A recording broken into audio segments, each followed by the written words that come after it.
Okay, welcome to another video of the Target Individual Program, the Target Individual Experience. So, I just left Pam. The interesting thing, she has a pair of black sneakers, and she was wearing it in the house. She wouldn't take it off. Then, as I was leaving, we rode the elevator down together. I had to take the garbage out, and riding on the elevator, coming up, so she's standing and she grabs her hand together like a V, right?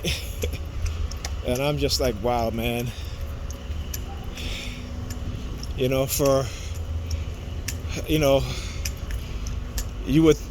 think that all of a sudden you're yelling in Spanish.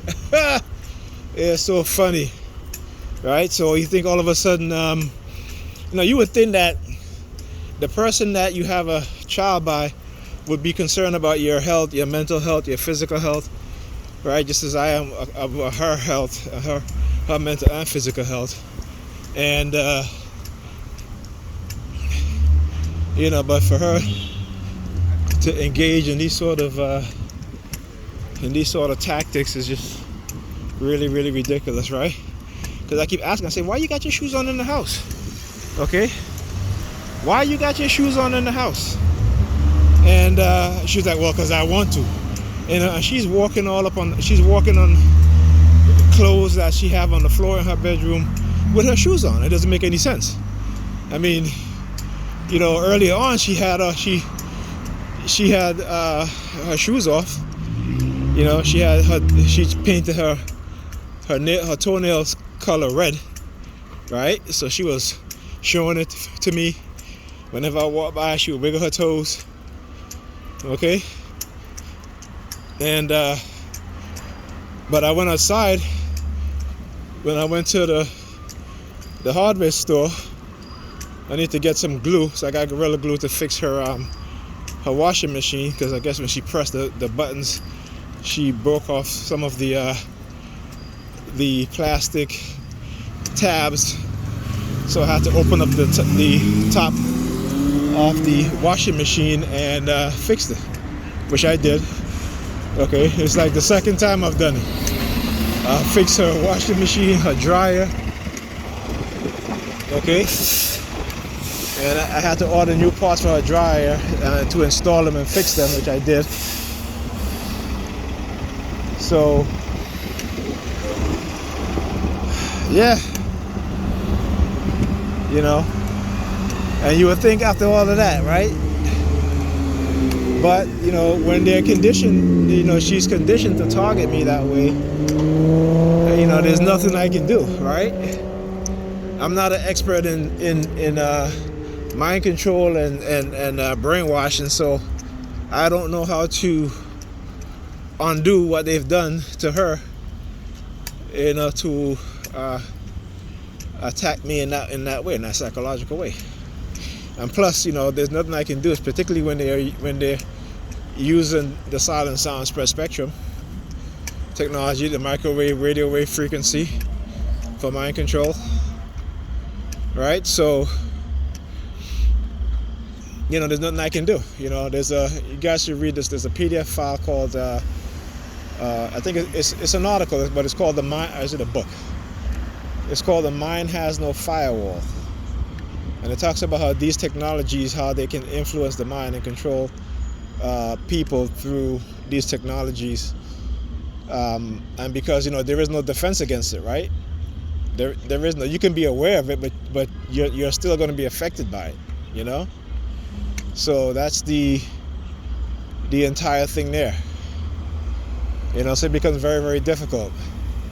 So what I've noticed today, after I posted my last video earlier on, where you see me walking my daughter to the hardware store, when I got back in about half an hour later, everything was quiet, right? No noise, no sirens, no helicopters, no planes flying overhead.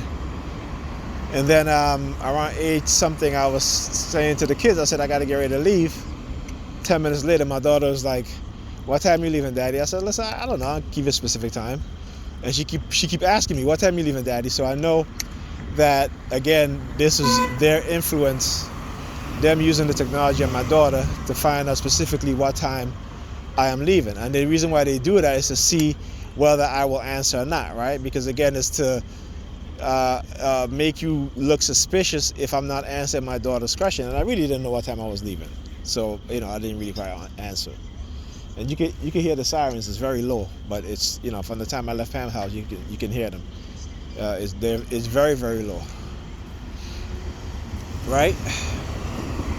And so yeah. And then also, I had ordered sneakers for the kids for back to school, right? I ordered sneakers for my son and for my daughter. School starts on Monday, so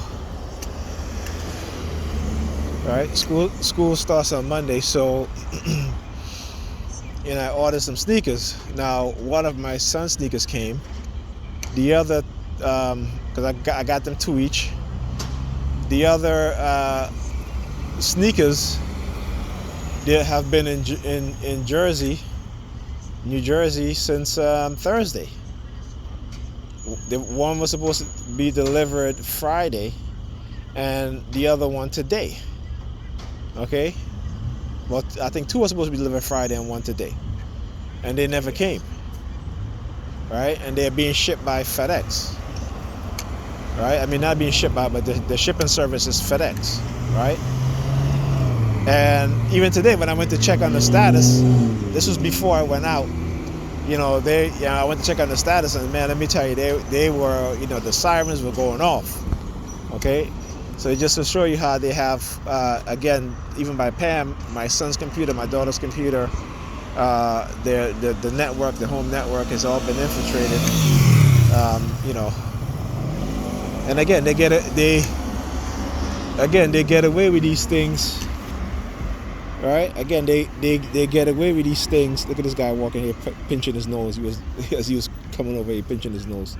Look, he got his hands in his pocket. Look at him. Yeah, okay. Okay, buddy. Yeah, all right.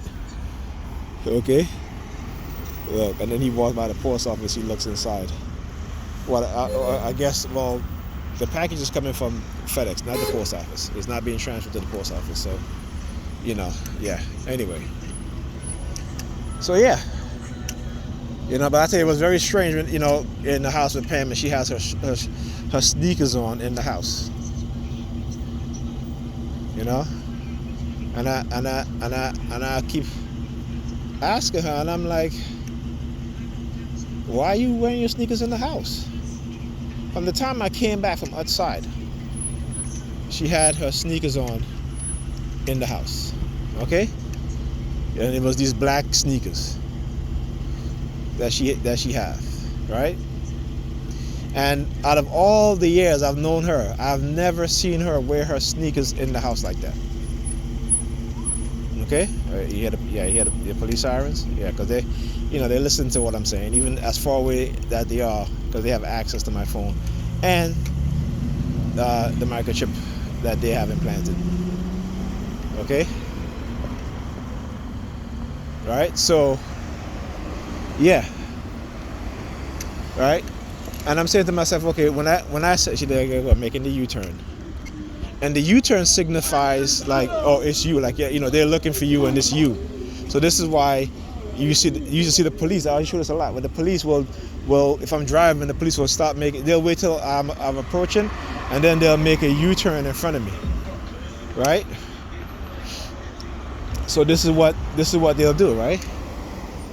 And again, as the gray car made the U-turn, you see the red car pass by. Okay, again, it is the way how I'm targeted. That's coordinated.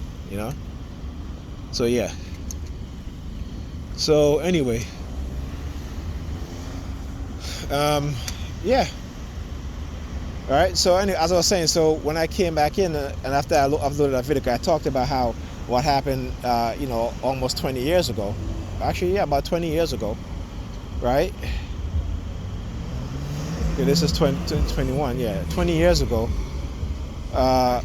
with my elder son's mother and how they set me up, her the people, the court officers, the police, how they conspired to manipulate me, right? And when I went to talk to her, now again, I did not. I knocked on her door, and she called the cops and had me arrested. And then they tried to put this long bunch of charges against me, okay? Right? Because she had sent my son out of the country without my permission, okay? And that's kidnapping, right? Because at the time we had broken up, right? And again, this is her doing. She's the one that ended the relationship, not me, okay? And I was talking about the time when we were together, we were living together, and she came home one night and she had been assaulted. And I said to her, what happened? Who assaulted you? And she said, that she took a cab, and that this guy grabbing his crotch as he walking across the street, right here. Yeah, okay. So anyway, so she got assaulted by a cab driver. I said, how did a cab driver assault you? What happened? I said, why would a cab driver assault you? Because I told him to go this way. He decided to go his own way, and so I attempted to stop the cab. He wouldn't let me out the cab, so I kicked his window out. I said, so okay, so you took a cab home because the cab driver didn't go the way that you wanted him to go. You told him to stop. The cab didn't want to let you out, and you end up kicking the car window, and he assaulted you, and you called the police. What happened? So anyway, so after all this happened, there was the day when she had to go to court, right? I said to her, okay, I said to her, I'm taking off work to go with you to court. She said to me, no, I don't want you to come. I said, what you mean you don't want me to come? No, I don't want you to come. I got this. I said, no, I want to come. I said, I want to see who assaulted you. All right? I want to look the motherfucker in the face. I want to see who it is. She literally got upset and started a fight with me. Okay? And even after all of that, my suspicion, grew. But I had suspicion about her even before. One Saturday, she said she had to work, and I went to pick her up. And she got back in the car, and literally she smelled like she just had sex. Okay? And I know it wasn't my imagination. All right? And, I didn't say anything because, again, I didn't have any proof. I didn't want to ask anything, so I said, okay, whatever, I'll let it go. So, I mean, when you're, as a man, they always talk about, you hear women talk about men are narcissistic and all of this stuff, but there are a lot of women who are narcissistic, malignant narcissists that you got to watch out for. And if you are a parent and you're not, and if you are a parent and you're a narcissist, your children's going to be narcissists. Okay? If you're not, then you have to warn your children. You have to warn your children, the male and female, your daughters and your sons, about these sort of personalities that a lot of people have, because it can be detrimental, not just to their mental health, but to their life. So yeah, I mean, she literally wanted to fight me because I wanted to go to court with her to see who assaulted her. Right? So this is why when I was going through all of this with her, I got a DNA test to make sure that my son was actually my son. And the DNA test came back 99.99% that he was my son. And I was like, okay, now I can continue. Now I can continue going to court to make sure that, she doesn't pull that shit again.